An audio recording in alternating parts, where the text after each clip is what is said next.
Hello, traders. FX Pip Collector here. Today is Wednesday, March 26th, and this is my PM recap for gold.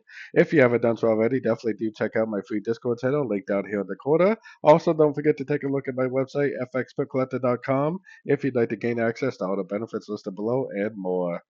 So anyways, gold has been very overlapping, very corrective, messy pattern. I've been saying this for a couple of days now, but that's exactly what I would expect to see right now because it's very clear on the daily time frame that this is a 1, 2, 3, 4, and we're probably eventually going to go back up for wave 5. Wave 4s are very corrective overlapping patterns quite often. So I do think there is some clarity in here. It's just whether it's going to go up or not, I think is the question. Looks like a wave A. Kind of looks like it potentially might have already made 3 waves up for a B right here at the 61%, and that it should be going down for a wave C.